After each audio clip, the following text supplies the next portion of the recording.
नमस्कार साथियों, ज्ञान विविध संस्कृत के ऑनलाइन यूट्यूब चैनल में आपका हार्दिक स्वागत है, अभिनंदन है। कल के वीडियो में हमने मीराबाई के बारे में पढ़ा था, जो राजस्थान की राधा के नाम से प्रसिद्ध थी, जिनके पति भोजराज जी की जल्दी मृत्यु हो जाती थी। युवावस्था में वो विधवा हो जाती और राणा संघाई के वो पुत्र होते हैं। इनके पिता जो रतन सिंह राठौड़ होते हैं, वो खानवा के युद्ध में शहीद हो जाते हैं या वीर गति को प्राप्त हो जाते हैं। ये द्वारिका में इनकी मूर्ति में ये समा जाते हैं या इनकी मृत्यु हो जाती है। ये बाल्यकाल से ही भगवान श्री कृष्ण को अपना पति मान लेते हैं कि मेरा तो दिल है गोपाल। उसके बाद में हम जो प्रमुख जो संत है या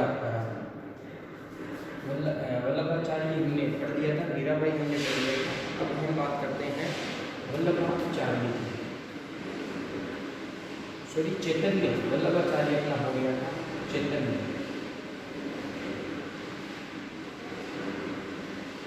सबसे पहले जो कीर्तन की जो प्रथा थी, उनकी शुरुआत करने वाले चैतन्य ही थे। तो चैतन्य का जो जन्म है, टाइम पीरियड है 1485 से 1533।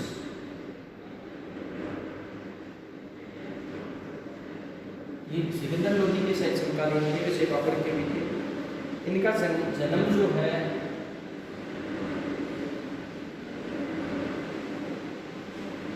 बंगाल के नदिया जिले में हुआ था।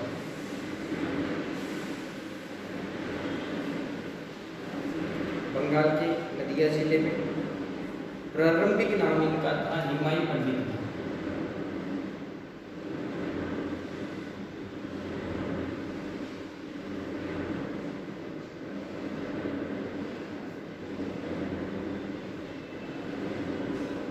निमाई पंडित उपाधि इनकी थी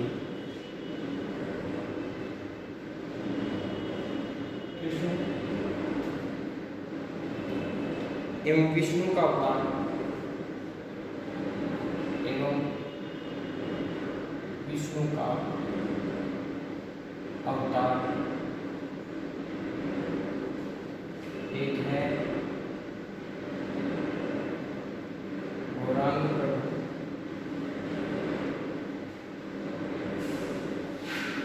और एक इनकी उपाधि मिलती है आपको विद्यासागर।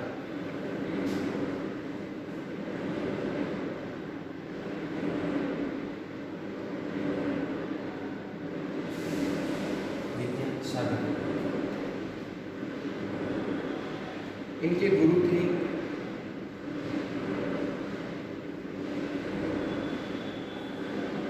सुदर्शन व केशव भारती।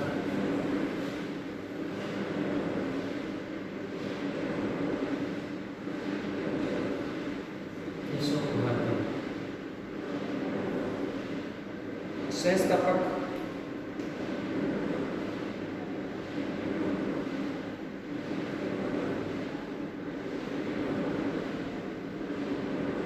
मध्य गौड़ीय संप्रदाय का इन्होंने गठन किया था।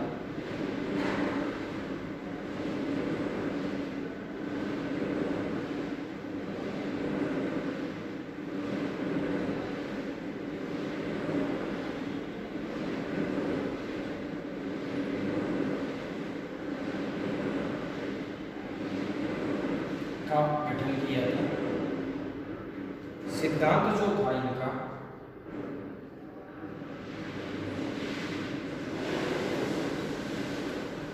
वो था अचिंत्य भेदा भेद सिद्धांत।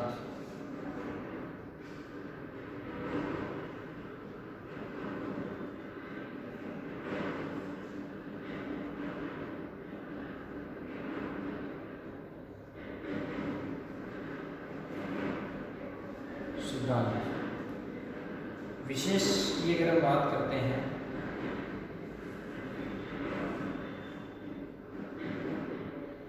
तो चैतन्य ही जोड़ी करताल एवं कीर्तन पद्धति की शुरुआत की।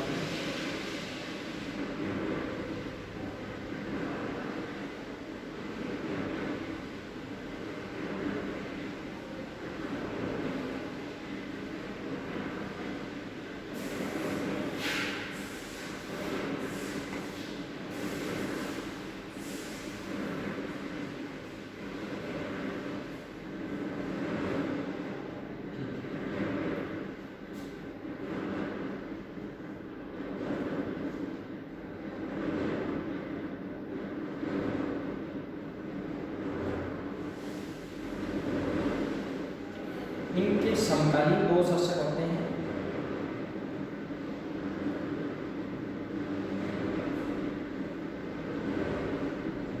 एक होते हैं बंगाल के हुसैन शाह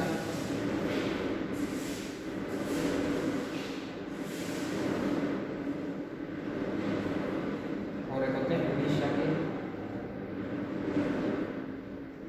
प्रताप रुद्रदेव।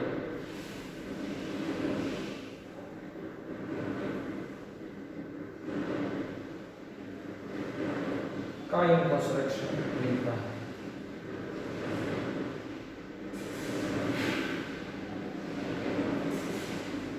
संरक्षण मिलता है।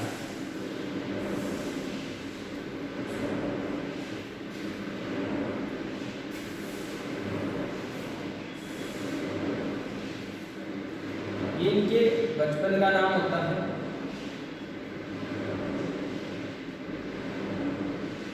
इनकी माता का नाम होता है सची।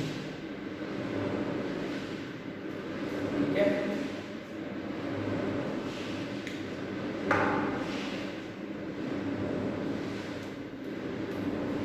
इनको गौरांग प्रभु इसलिए कहा जाता है कि ये रंग के बहुत ज्यादा गोरे थे।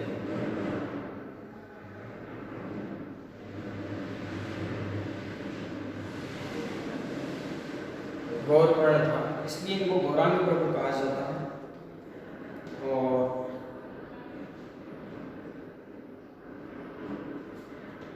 इनसे जब इनकी शिक्षा पूरी हुई थी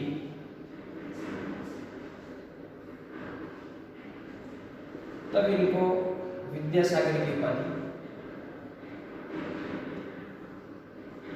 मिली थी। बोर्ड छोटा है, हालांकि पहले आप इसको समझ लीजिए, फिर जो फैक्ट बचा है उसकी बातें हम बाद में करेंगे। 1485 से 1533 तक का इनका काल होता है। बंगाल के नदिया जिले में इनका जन्म होता है। इनकी माता का जो नाम है वो सची होता है और इनके प्रारंभिक या बचपन का जो नाम होता है वो निमाई पंडित होता है। इनको कृष्ण और विष्णु का अवतार माना जाता है। अत्यधिक रंग गोरा होने के कारण इनको गौरांग प्रभु कहा जाता है। विद्यासागर जब इनकी पहले गुरु सुदर्शन जी है उनसे शिक्षा प्राप्त होने के बाद में इनको जो शिक्षा पूर्ण होने के बाद में जो उपाधि मिली थी, इसके कारण इसको विद्यासागर की उपाधि मिली थी। इनके दो गुरु थे, एक सुदर्शन जी थे और एक केशव भारती जी थे। ये मध्य गौड़ीय संप्रदाय का इन्होंने गठन किया था। इनका सिद्धांत जो था वो अचिंत्य भेदाभेद सिद्धांत था।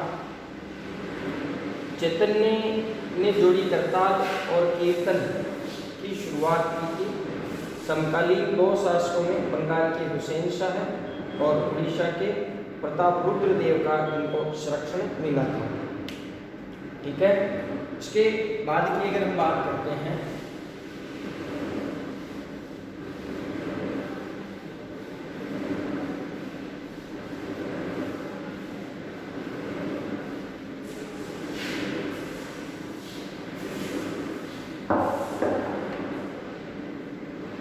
इनका जो कार्य क्षेत्र था वो पुरी में था और पुरी वर्तमान में पुरी जो है वो उड़ीसा में है और यहीं पर इनकी मृत्यु हुई थी।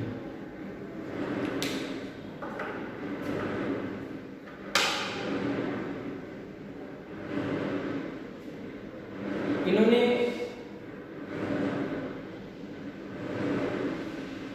वृंदावन की पहचान उन्होंने की थी कि मथुरा के निकट जो वृंदावन है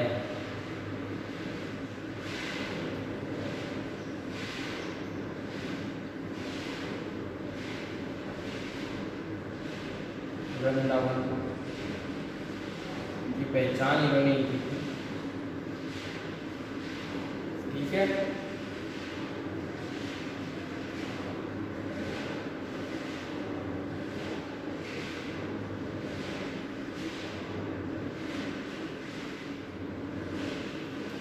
ये जब 22 साल के होते हैं तो चैतन्य जो है 22 वर्ष की अवस्था में इन्होंने केशव भारती जो थे गया बिहार में है, चैतन्य ने गया में, ये गया जो है वो बिहार में है,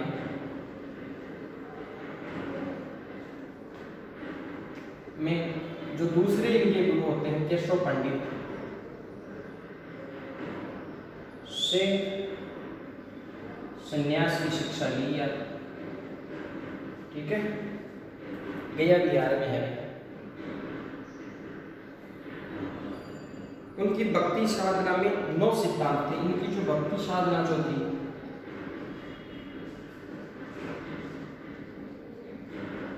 में 9 सिद्धांत थे।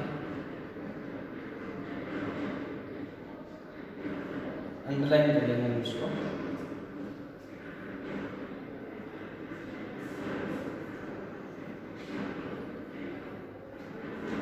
इन्होंने मूर्ति पूजा का कभी विरोध नहीं किया।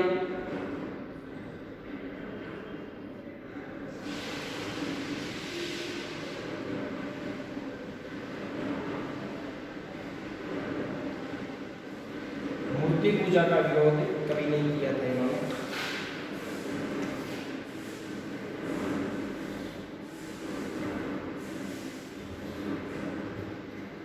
इनके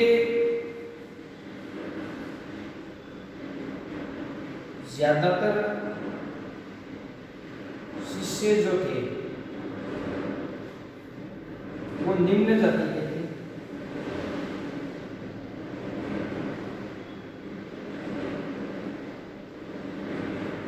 इसमें भी एक प्रमुख था रामरत्न पांडे।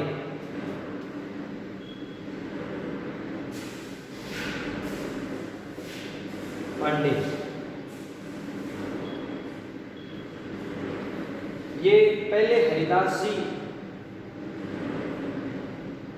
के शिष्य थे और ये जो शिष्य थे ये इनके शिष्य थे।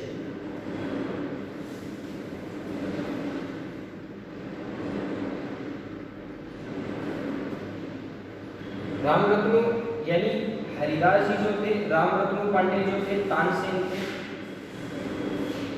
मैंने बताया था एक तानसेन के बारे में कि तानसेन का जो मूल नाम जो था वो रामरत्न पांडे था और ये इनके 2 गुरु थे, एक हरिदास जी थे और एक सुरावती जो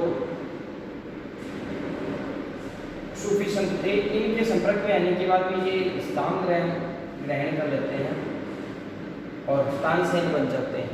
अलग अलग प्रकार की राग इन्होंने दी थी। तो इन रामरत्न के जो पांडे थे हरिदास जी वो इनके शिष्य थे, चैतन्य के शिष्य थे। सनातन एवं सप्पा नामक शिष्यों ने चैतन्य के विचारों को ठोस दार्शनिक आधार प्रदान किया था। एक था सनातन व सप्पा, ये 2 शिष्य थे। इन दोनों शिष्यों ने चैतन्य के विचारों का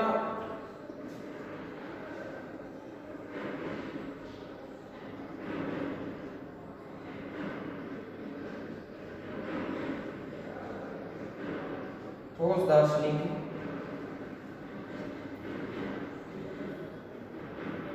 आधार प्रदान किया था।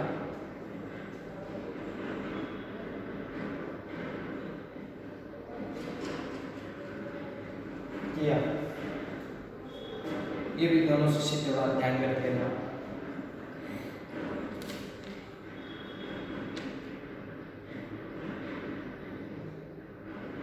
कृष्णदास ने चैतन्य चरित की रचना की थी।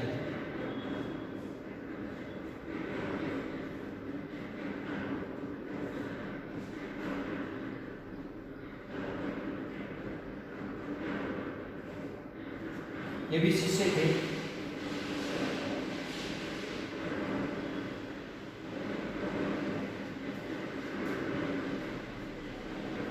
रचना की और चैतन्य और वल्लभाचार्य जो थे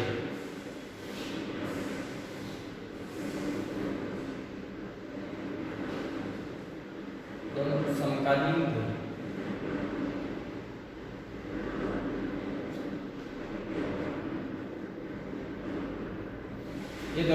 समकालीन थे। ये थे इनका कार्य क्षेत्र जो था वो पुरी था, पुरी उड़ीसा में, यहीं पर इनकी मृत्यु होती है। ये मथुरा के निकट वृंदावन जो था इनकी इन्होंने पहचान की थी, और गया में ये इनके जो गुरु थे केशव पंडित, इनसे ये संन्यास की जो शिक्षा है वो ग्रहण करते हैं।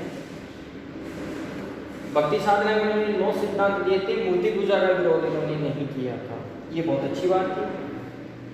इनके ज्यादातर जो शिष्य थे वो निम्न जाति के थे, जिनमें रामरत्न पांडे तानसेन के जो गुरु थे हरिदास जी, वो भी इनके शिष्य थे। इनके 2 शिष्य होते हैं, एक सनातन और एक सत्ता। ये चैतन्य के विचारों को ठोस दार्शनिक आधार बनाते हैं, और एक शिष्य जो होते हैं कृष्ण दास जी, वो चैतन्य चरित्र की रचना करते हैं। ये थी इनकी बेसिक सी बातें। इसके बाद में हम जो प्रमुख जो संत है मीराबाई का हमने अध्ययन कर लिया था। सूरदास जी, सूरदास जी जो थे जन्म से अंधे थे, और ये माना जाता है कि ये भी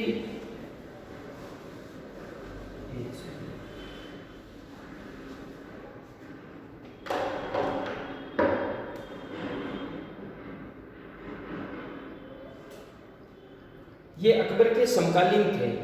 ये कवितावली तो तुलसीदास जी की है। ये सूरदास जी जो थे वो अबू रहीम खान खाना जो अकबर के नवरत्नों में से एक थे, ये इनके पास कई बार अक्सर आते थे। ये अकबर के समकालीन भी हम इसे कह सकते हैं, सूरदास जी।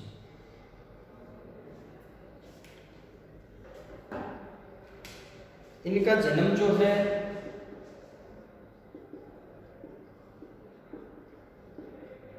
रुकनाता ग्राम में हुआ था। ये आगरा में आता है, आगरा उत्तर प्रदेश में, जहाँ पर ताजमहल है। थोड़ा आगे चलने का सबसे बड़ा काबुल का हॉस्पिटल भी यही है। इनकी मृत्यु जो है वो परसोली ग्राम में हुई थी।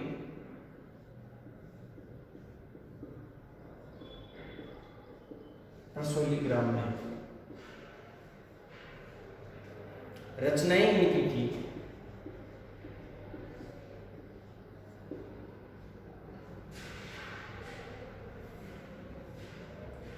सूर सारावली,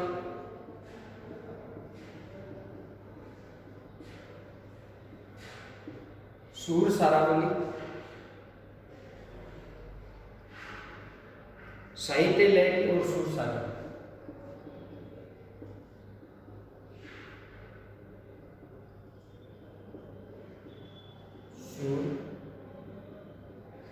सागर, ये इनकी रचनाएं थी।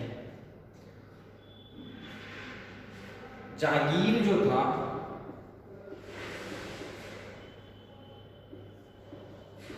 ने सूरदास जी को आश्रय दिया था।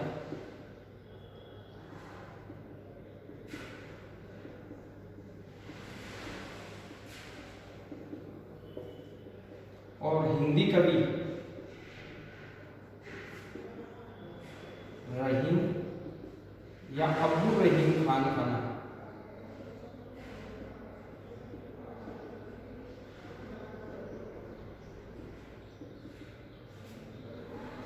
ये इनसे मिलने के लिए आते थे। रहीमन धागा प्रेम का मत तोड़ो चित्कार, टूटे से भी ना जुड़े, पूरे गांठे पड़ जाए कोई कभी।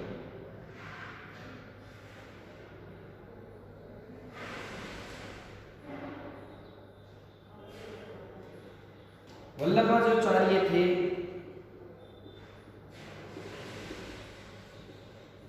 ने इनको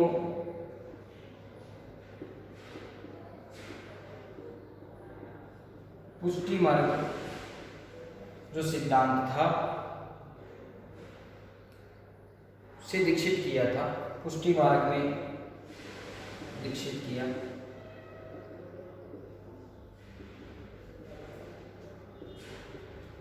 इसके अलावा और इन्हीं की जो प्रेरणा थी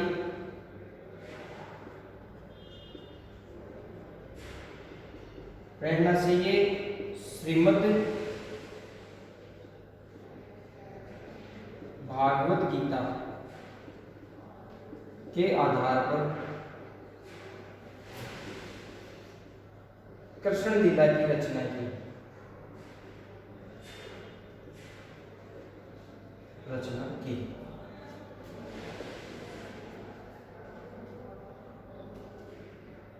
वल्लभाचार्य की जो पुत्र थे मैंने बताया था विठलनाथ।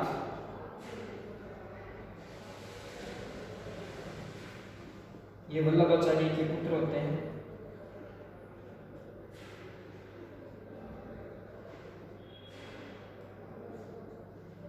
ने 8 कवियों के समूह हैं, इंपोर्टेंट है ये।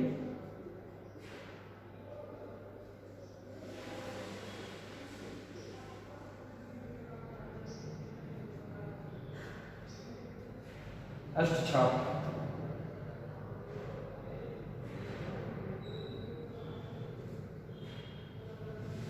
संघ बनाया था, जिनमें ये भी थे, सूरदास जी भी इसमें थे।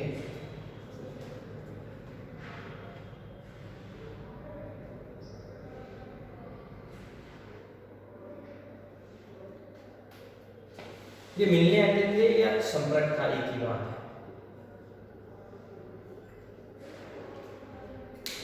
इसके बाद में अगले जो संत है वो है आपके तुलसीदास जी। एक सेकेंड आप थोड़ा सा इसको देख लीजिएगा। इनका जन्म रुकनाता ग्राम आगरा उत्तर प्रदेश में होता है। मृत्यु जो है वो परसौली में होती है। अबू रहीम खान खाना से इनका संपर्क था और जहांगीर ने इनको आश्रय दिया था। वल्लभाचार्य ने इनको पुष्टि मार्ग की जो सिद्धांत था उससे दीक्षित किया था और उनके पुत्र जो थे वल्लभाचार्य के विठलनाथ, उन्होंने 8 कवियों का एक संघ बनाया था जिसे अष्टचाप कहा जाता था, जिनमें ये सूरदास जी प्रमुख थे। इनकी जो रचनाएं हैं वो जरूर आप देख लेना। एक सूर सारवली था, एक साहित्य लहरी था और एक सूर सागर था। हालांकि मैंने एक कवितावली दोहावली बता दी थी, वो आगे जो अपने तुलसीदास जी जो है उनके बारे में है। तो ये रचनाएं जरूर थोड़ी इंपॉर्टेंट रहेगी इसमें, इन तीनों को ध्यान में रख लेना। और जहांगीर और रहीम वाला जो है वो इंपॉर्टेंट रहेगा। इसके बाद में हम बात करते हैं तुलसीदास जी की।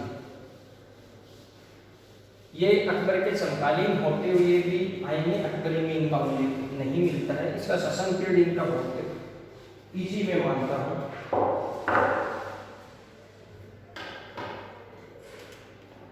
अगले अपने सूफी संत है, सूफी क्या संत है, तुलसीदास जी।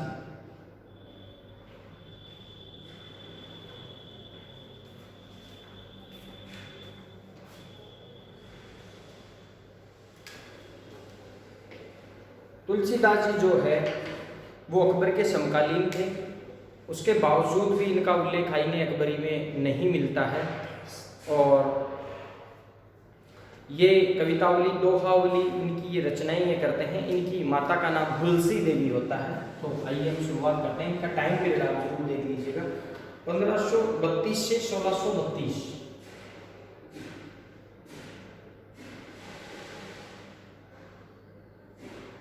ज्यादातर किताबों में इसकी जो डेट है वो 1623 आती है, लेकिन ये जो डेट है एक इलाहाबाद की एक पुस्तक आती है, हिंदी जो कवि होते हैं उनकी, उस किताब से मैंने लिया है 1632। कुछ में ये इसका उल्टा है 1623। तो इसमें आप कंफ्यूज मत होना, मैंने दोनों जो है फैक्ट है वो बता चुका हूँ आपको, ठीक है।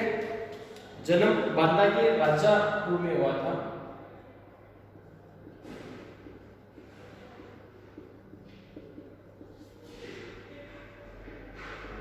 राजापुर में,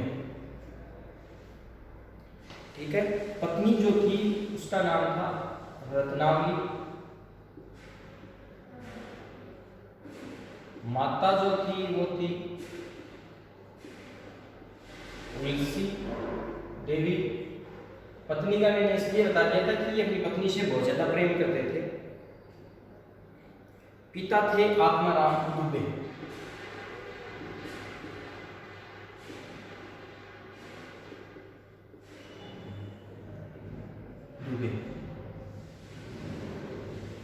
एक बार की बात है कि ये अपनी पत्नी से बहुत ज़्यादा प्रेम करते थे, अत्यधिक प्रेम करते थे।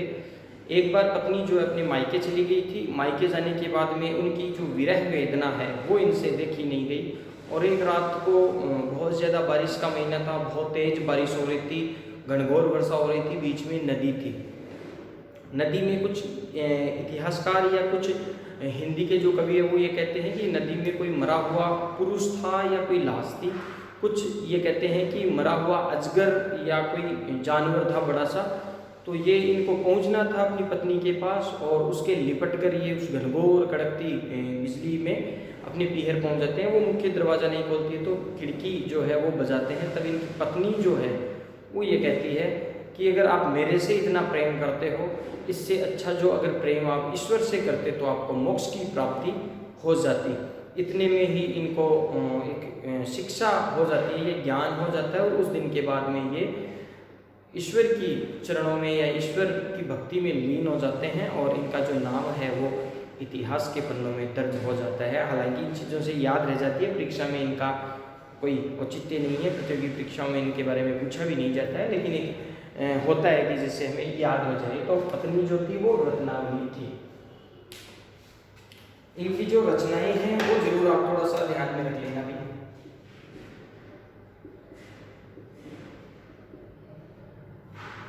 रचनाएं हैं गीतावली,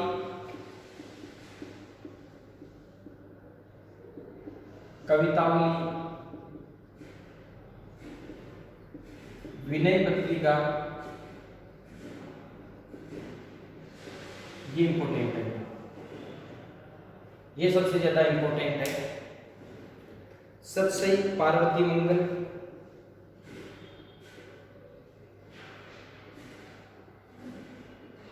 पार्वती मंगल, और एक है रामचरितमानस।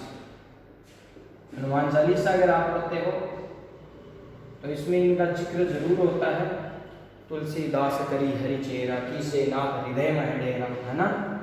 तो इसी का एक पार्ट है ये इनकी रचनाएं थी। ये थोड़ा लिखने में भी हो जाता है। फिर आप ऑनलाइन जो क्लासेस है उसमें ये इम्पोर्टेंट, सबसे इम्पोर्टेंट बात इनकी ये आती है कि ये अकबर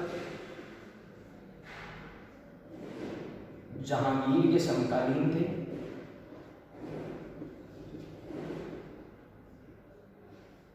फिर भी आईने अकबरी में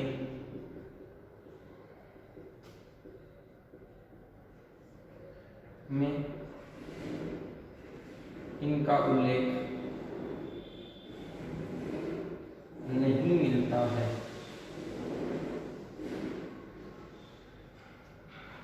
ये इंपॉर्टेंट है, काफी बार यूपीएससी पूछ चुकी है ये बात कि कौन सा जो संत था वो अकबर के समकालीन होते हुए भी उसके दरबार में भी ये कभी नहीं गए थे।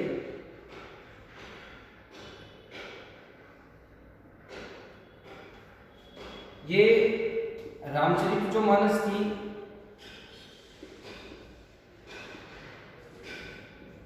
बयालीस वर्ष की अवस्था में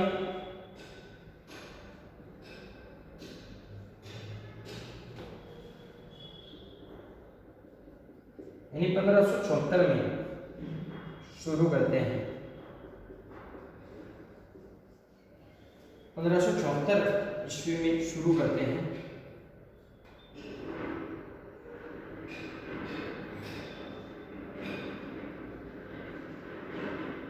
दो वर्ष 7 माह में ही इसको पूर्ण करते हैं। 2 वर्ष 7 माह में ही पूर्ण करते हैं।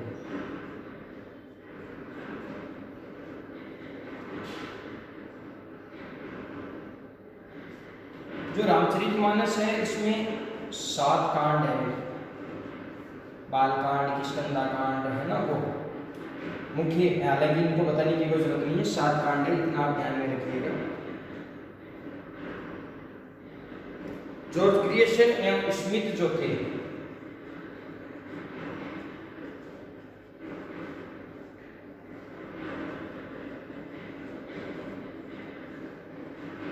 इसको हिंदू धर्म की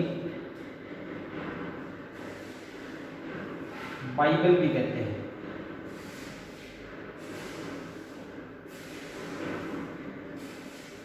हिंदू धर्म की बाइबल कहते हैं।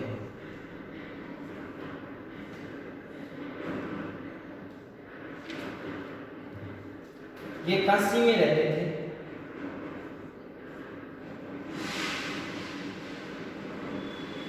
मुगल दरबार से इनका कोई संबंध नहीं था।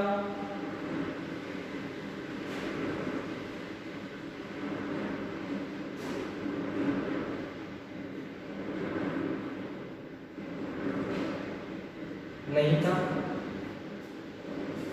और इसके अलावा रहीम जो थे, अबू रहीम खान था ना, इनसे संपर्क था, इनसे इनका संपर्क था। ये थे तुलसीदास जी। तुलसीदास जी जन्म बांदा के राजापुर में हुआ था। पत्नी जो थी वो रत्नावली थी, माता तुलसी देवी थी, पिता आत्माराम दुबे थे। 1532 ये दोनों कंसेप्ट मैं आपको बता चुका हूँ कि 1623 कुछ पुस्तकों में, कुछ में आपका 1632 आता है। इलाहाबाद की एक पुस्तक है, नाम मुझे नहीं याद आ रहा है, हिंदी के जो महान कवि थे उनकी थी, उसमें ये डेट दी गई है। जबकि अपनी जो शर्मा व्यास है, जो पद्मश्री प्रकाशन की पुस्तकें आती है, या जो गोपीनाथ शर्मा की आती है, उनमें इनकी डेट जो है वो ये दी गई है 1623। गीतावली, कवितावली, विनय पत्रिका इंपॉर्टेंट है, ये अपनी इंपॉर्टेंट है। सतसई, पार्वती, मंगल, ये इनकी पुस्तकें थी। ये अकबर और जहांगीर के समकालीन थे। आईने अकबरी में इनका उल्लेख नहीं मिलता है। अबुल फजल, आईने अकबरी के जो लेखक है वो अबुल फजल होते हैं।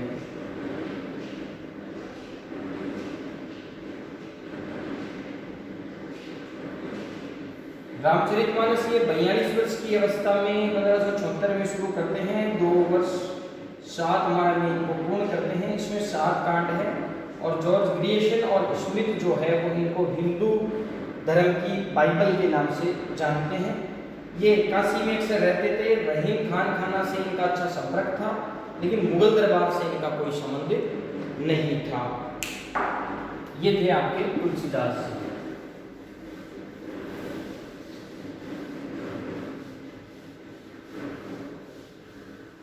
निर्गुण भक्ति के जो संत हैं उनमें इसी क्रम में हम आगे चलते हुए महत्वपूर्ण जो संत है शंकरदेव।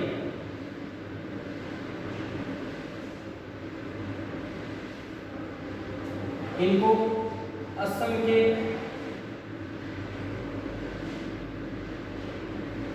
चैतन्य के नाम से जाना जाता है। और इनका जो कार्य क्षेत्र जो था वो असम में ही था। इसके अलावा उत्तर प्रदेश में भी था। अभी हाल ही में इनका फर्स्ट ग्रेड जो 2018 जो थी, इसमें इनका क्वेश्चन जो था वो पूछा गया था। ये वैष्णव धर्म के अनुयायी थे।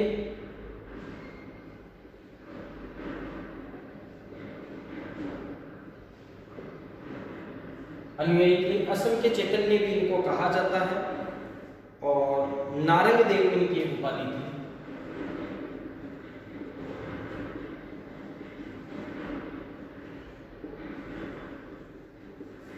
नारंग देव ये एक शरण संप्रदाय के, इनका जो संप्रदाय था वो था एक शरण। ये इंपॉर्टेंट है।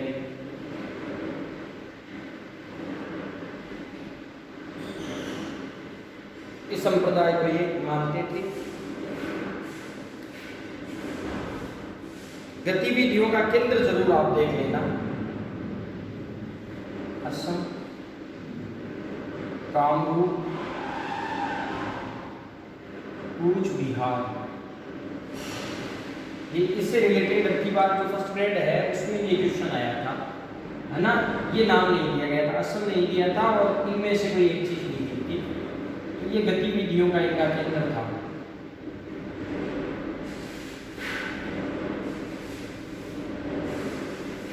ये जरूर देख लेना, ये इंपॉर्टेंट है। इनका जो संप्रदाय था एक शरण को महापुरुष भी कहते हैं।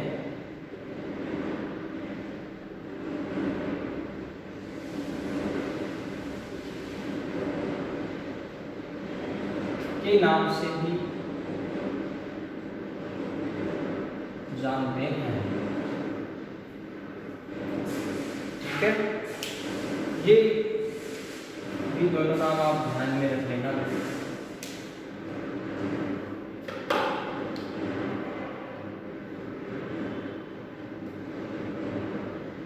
शंकरदेव ने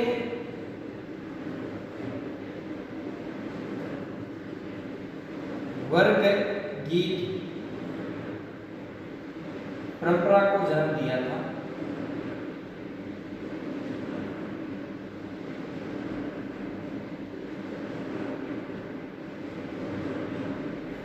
वर्ग गीत परंपरा को जन्म दिया था इन्होंने।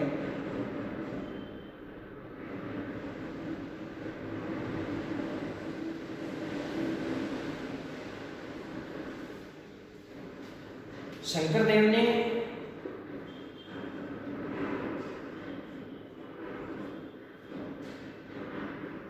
नाम दोहरा, इसका अर्थ होता है प्रार्थना गृह।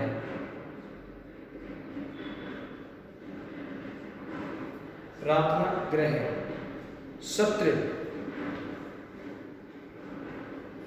इसका अर्थ होता है मठ की स्थापना की स्थापना की। कीर्तन घोष इसकी प्रमुख रचना है। इनकी रचना जो है वो है कीर्तन घोष।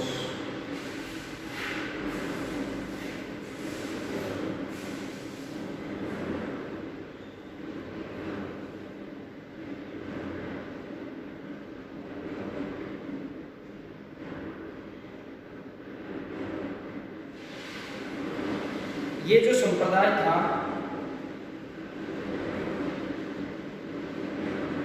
इस संप्रदाय ने भगवत गीता को वेदी पर रखकर पूजा की। इस कारण पूजा करने के कारण पूजा की जाती थी इसमें,